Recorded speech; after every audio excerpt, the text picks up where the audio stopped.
നമ്മുടെ പെൻഡിങ് കേസിൽ ഒരു IA എങ്ങനെ ഫയൽ ചെയ്യാം എന്നുള്ളതൊന്ന് നോക്കാം. DCMS വഴി. DCMS നമ്മൾ ഡാഷ്ബോർഡ് എടുത്തു കഴിഞ്ഞാൽ ഇതിൽ ഈ സൈഡിൽ നമ്മൾ കേസ് ഫയലിംഗ് എന്ന് പറഞ്ഞ ഒരു ഓപ്ഷൻ ഉണ്ട്. ഈ ഫയലിംഗ് ഓപ്ഷൻ എടുക്കുക.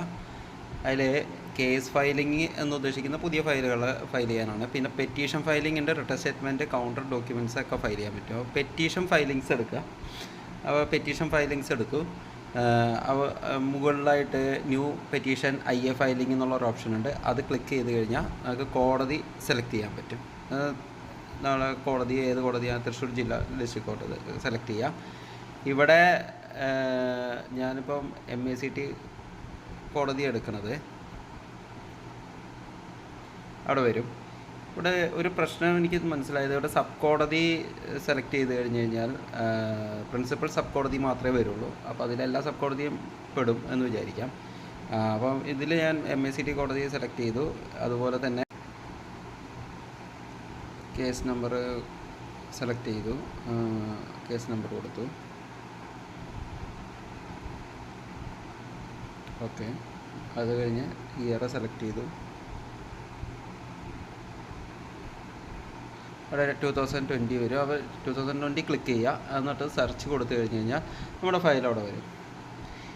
ഇതിലാണ് നമ്മൾ ഇതിലൊരു അപ്ലിക്കേഷൻ ഫയൽ, ഒരു IA ഫയൽ ചെയ്യാൻ പോവുകയാണ്. അപ്പോൾ അപ്ലൈ IA എന്ന് പറയുക. അതിൽ ക്ലിക്ക് ചെയ്ത് കഴിഞ്ഞ് കഴിഞ്ഞാൽ നെക്സ്റ്റ് ഓപ്ഷനിലേക്ക് പോകും. ഇവിടെ നമ്മൾ ഫയലിംഗ് ആസ് അഡ്വക്കേറ്റ് സെലക്ട് ചെയ്യുക. ദെൻ പെറ്റീഷൻ IA ഫയൽ ചെയ്യുക. അപ്പോൾ IA criminal MB EA restoration. അപ്പോൾ നമ്മളിപ്പോൾ IA ആണല്ലോ ഫയൽ ചെയ്യുന്നത്. അപ്പോൾ IA സെലക്ട് ചെയ്യുക. നെക്സ്റ്റ് ഓപ്ഷനാണ് ഇത്തിരി ഒരു അപാകതയായിട്ട് എനിക്ക് തോന്നിയത്. അതിൽ പെറ്റീഷൻ ഓർ ക്ലാസിഫിക്കേഷൻ ഉണ്ട്, IA ക്ലാസിഫിക്കേഷൻ. അത് എന്ത് പർപ്പസിനാണോ ഈ IA ഫയൽ ചെയ്യേണ്ടത് അത് ഇവിടെ ഉള്ളതിൽ നിന്ന് നമുക്ക് സെലക്ട് ചെയ്തെടുക്കാനേ പറ്റുള്ളൂ. അതപ്പോൾ അവർ ഓൾറെഡി ഈ സോഫ്റ്റ്വെയർ ഡെവലപ്പ് ചെയ്തവർ കയറ്റി വെച്ചിട്ടുള്ള എന്താണോ അതാണ് ഇവിടെ ചൂസ് ചെയ്തെടുക്കാൻ പറ്റുള്ളൂ. അത് നമുക്കൊരു അപാകതയാണ്. കാരണം ഞാനിപ്പോൾ ഇവിടെ ഫയൽ ചെയ്യാൻ പോകുന്നത് ഒരു മെഡിക്കൽ ബോർഡ് പെറ്റീഷനാണ്. അങ്ങനെ ഒരു പെറ്റീഷൻ ഇതിൽ സെർച്ച് ചെയ്താൽ കിട്ടില്ല. മെഡിക്കൽ ബോർഡ് പെറ്റീഷൻ എന്ന് പറഞ്ഞൊരു പെറ്റീഷൻ അതിനകത്ത് ഇല്ല. അപ്പോൾ നമ്മളിത് എന്താണെന്ന് വെച്ച് കഴിഞ്ഞാൽ നമ്മളെന്താണോ ഫയൽ ചെയ്യാൻ പോകുന്നത് അതിൽ കീവേഡ് സെർച്ച് ചെയ്താലും കിട്ടാൻ സാധ്യതയില്ല. നമ്മളിത് ഫുള്ള് സെലക്ട് ചെയ്ത് നോക്കണം. ഇപ്പോൾ ഇതിൽ കുറേ ഇതൊക്കെ നമ്മൾ ആദ്യം തൊട്ട് അവസാനം വരെ സെലക്ട് ചെയ്യണം. ചില പർട്ടിക്കുലർ പെറ്റീഷൻസ് ഒന്നും ഇതിനകത്ത് ഉണ്ടാവാൻ സാധ്യതയില്ല. ഇപ്പോൾ ഞാൻ ഈ enlargement of time, court fix time ചോദിച്ച എൻലാർജ്മെൻറ്റ് ഓഫ് ടൈമിന് വേണ്ടിയിട്ട് പെറ്റീഷൻ ഫയൽ ചെയ്യണമെന്നുണ്ടെങ്കിൽ അങ്ങനെ ഒരു ഓപ്ഷൻ ഇതിനകത്തില്ല. അതിങ്ങനെ സെർച്ച് ചെയ്ത് ലാസ്റ്റ് ഫുള്ള് നമ്മൾ എക്സ്റ്റൻഷൻ ഓഫ് ടൈം എന്ന് പറഞ്ഞിട്ടൊരു ഓപ്ഷൻ കിടക്കുന്നുണ്ട്. അതിൽ ക്ലിക്ക് ചെയ്യേണ്ടി വരും, അല്ലെങ്കിൽ അത് നമ്മൾ ചൂസ് ചെയ്യേണ്ടി വരും. അപ്പോൾ അതൊരു അപാകതയായിട്ടാണ് മനസ്സിലാക്കുന്നത്. പിന്നെ അത് കുറേ അവർ ക്രിയേറ്റ് ചെയ്തിട്ടുള്ളവർ ചെയ്ത് വെച്ചിരിക്കുന്നത് ഏത് രീതിയിലാണോ അതുപോലെ നമ്മൾ തന്നെ കീവേഡ് ടൈപ്പ് ചെയ്യണം. അത് ബുദ്ധിമുട്ടാണ്. ഇപ്പോൾ ഇതിലെന്തായാലും മെഡിക്കൽ ബോർഡ് പെറ്റീഷൻ ഇല്ലാത്തതിനാൽ ഇതിൽ കംപ്ലൈൻറ്റ് ആൻഡ് പെറ്റീഷൻ എന്ന് പറഞ്ഞൊരു ഓപ്ഷൻ ഞാൻ സെലക്ട് ചെയ്തു.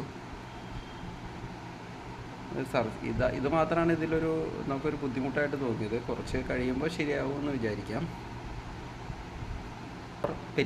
ഈ പെറ്റീഷൻ സെലക്ട് ചെയ്തിട്ടാണ് ഞാൻ ഫയൽ ചെയ്തത്. അപ്പോൾ അങ്ങനെ ഫയൽ ചെയ്യുക. അത് കഴിഞ്ഞിട്ട് ഇവിടെ ആക്ട് കൊടുത്തില്ലെങ്കിലും പ്രശ്നങ്ങളില്ല. ഈ സ്റ്റാർ ഇട്ടിരിക്കുന്ന റെഡ് മാർക്ക് സ്റ്റാർ ഇരിക്കുന്നത് മാത്രമേ ഫില്ല് ചെയ്യണം എന്നുള്ള കമ്പൽസറി ഉള്ളൂ. അപ്പോൾ പ്രയർ ഉണ്ട്. നമ്മളിപ്പോൾ എന്തെങ്കിലും ഈ പെറ്റീഷൻ്റെ പ്രയർ അവിടെ ടൈപ്പ് ചെയ്ത് കൊടുക്കുക. ദെൻ അതിനുശേഷം നമ്മൾ നെക്സ്റ്റ് സ്റ്റെപ്പിലേക്ക് പോവാം. നെക്സ്റ്റ് സ്റ്റെപ്പിൽ പ്രയർ കൊടുക്കാത്തതുകൊണ്ടാണ്. പ്രയർ കൊടുത്ത് നെക്സ്റ്റ് സ്റ്റെപ്പിലേക്ക് പോകണം. നെക്സ്റ്റ് സ്റ്റെപ്പിലേക്ക് പോകുമ്പോൾ ഇതിൽ അപ്ലിക്കൻ്റ്, റെസ്പോണ്ടൻറ്റ് നമ്മൾ ആർക്ക് വേണ്ടിയിട്ട് അത് ഫയൽ ചെയ്തു. അപ്പോൾ അപ്ലിക്കൻ്റ് നമ്മൾ പെറ്റീഷണർ ആയതുകൊണ്ട് ചൂസ് ചെയ്തു. ദെൻ അടുത്ത സ്റ്റെപ്പിലേക്ക് പോവുക. അടുത്ത സ്റ്റെപ്പിലേക്ക് പോയി കഴിഞ്ഞാൽ സ്വാഭാവികമായിട്ടും അതിവിടെ ഡോക്കറ്റ് ക്രിയേറ്റ് ചെയ്ത് വരും. കംപ്ലൈൻറ്റ് ഓർ പെറ്റീഷൻ കണ്ടോ, ഡോക്കറ്റ് ക്രിയേറ്റ് ചെയ്ത് വന്നു. ഇവിടെ അപ്ലോഡ് പെറ്റീഷൻ ഉണ്ട്. അപ്പോൾ നമ്മളിവിടെ PDF ആക്കി വെച്ചിരിക്കുന്ന ഫയലുകൾ ഇവിടെ അപ്ലോഡ് ചെയ്യാൻ പറ്റും. അപ്ലോഡ് കൊടുത്തു കഴിഞ്ഞാൽ നേരെ അപ്ലോഡ് ചെയ്യാൻ പറ്റുന്നതായിരിക്കും. ഓക്കെ. അത് കഴിഞ്ഞ് കഴിഞ്ഞാൽ നമ്മൾ താഴെ നെക്സ്റ്റ് സ്റ്റെപ്പ് പോവുക. സേവ് നെക്സ്റ്റ് സ്റ്റെപ്പിലേക്ക് പോവാം. നെക്സ്റ്റ് സ്റ്റെപ്പിലേക്ക് പോയി കഴിഞ്ഞാൽ ഇവിടെ ഡോക്യുമെൻറ്റ്സ് അപ്ലോഡ് ചെയ്യാനുള്ള ഓപ്ഷൻ വരും. നമുക്കിപ്പം IA ആയതുകൊണ്ട് അതിൽ ഡോക്യുമെൻറ്റ്സ് ഒന്നും അപ്ലോഡ് ചെയ്യേണ്ട കാര്യമില്ല. നമ്മുടെ IA പെറ്റീഷൻ ഇതിന് മുമ്പുള്ള പെറ്റീഷൻ എന്ന് പറയുന്ന ആ മൂന്നാമത്തെ സെക്ഷനിൽ നമ്മൾ അപ്ലോഡ് ചെയ്ത് കഴിഞ്ഞു. പിന്നെ ഡോക്യുമെൻറ്റ്സ് ഒന്നുമില്ല. അപ്പോൾ നെക്സ്റ്റ് സ്റ്റെപ്പ് എടുത്തു കഴിഞ്ഞാൽ പേയ്മെൻ്റ് ആണ്. നമ്മളിവിടെ ഈ പേയ്മെൻറ്റ് പെറ്റീഷൻ ഫീ ഇവിടെ അടിക്കാം. ഇതിൽ ലീഗൽ ബെനിഫിറ്റ് ഫീ ഉണ്ട്, അഡ്വക്കേറ്റ് ഫീ ഉണ്ട്, ക്ലർക്ക് വെൽഫെയർ ഫീ ഉണ്ട്. ഇത് ഇനിയിപ്പം നമുക്ക് ഓഫ്ലൈൻ പേയ്മെൻ്റ് ആണെന്നുണ്ടെങ്കിൽ ഇവിടെ ക്ലിക്ക് ചെയ്ത് കൊടുത്താൽ മതി. ഇപ്പോൾ ഇവിടെ കൊടുത്തു കഴിഞ്ഞാൽ നമ്മൾ ഈ ഫയലിങ്ങിൽ മുന്നേ ചെയ്തിരുന്ന പോലെ തന്നെ നേരെ ട്രഷറിയുടെ ഇതിലേക്ക് പോകും. അതിൽ നിന്ന് നമുക്ക് UPI വെച്ചിട്ട് പേയ്മെൻറ്റ് നടത്താം. പേയ്മെൻറ്റ് നടത്തി കഴിഞ്ഞ് കഴിഞ്ഞാൽ നെക്സ്റ്റ് സ്റ്റെപ്പിലേക്ക് പോവാം. ഓക്കെ, നെക്സ്റ്റ് സ്റ്റെപ്പിലേക്ക് എന്ന് പറഞ്ഞു കഴിഞ്ഞാൽ വീണ്ടും നമ്മുടെ അതിൻ്റെ ആ ഡോക്കറ്റ് ഇൻഡെക്സ് ചെയ്തു വരും. ഇൻഡെക്സ് ഓൾറെഡി ഓട്ടോമാറ്റിക്കലി ക്രിയേറ്റ് ചെയ്ത് വരും. അത് ഇൻഡെക്സ് ക്രിയേറ്റ് ചെയ്ത് വന്നാൽ നമുക്ക് ഗോ ടു ഡോക്കറ്റ് നമുക്ക് കാണാൻ പറ്റും. അത് കഴിഞ്ഞാൽ ഫൈനൽ സബ്മിഷനാണ്. ദേ ഏറ്റവും അവസാനം പ്രൊസീഡ് സബ്മിറ്റ് ഉണ്ട്. ഈ പ്രൊസീഡ് സബ്മിറ്റ് കൊടുത്തു കഴിഞ്ഞ് കഴിഞ്ഞാൽ ഇത് automatically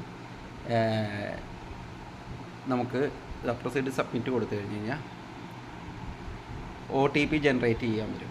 get O T P കൊടുത്തു കഴിഞ്ഞാൽ ഇവിടെയാണ് നമുക്ക് alternative OTP number, phone number കൊടുത്തതുകൊണ്ട് നമുക്കിത് ആരാണോ ഫയൽ ചെയ്യുന്നത് അവർക്ക് മൊബൈലിലേക്ക് OTP വരും. നമുക്കിവിടെ ക്ലിക്ക് ചെയ്ത് കൊടുക്കാം. ദെൻ ഫൈനൽ സബ്മിഷൻ കൊടുക്കാം. ഓക്കെ, ഇതാണ് ഒരു പെൻഡിങ് കേസിൽ ഫയൽ ചെയ്യാനുള്ള ഓപ്ഷൻ.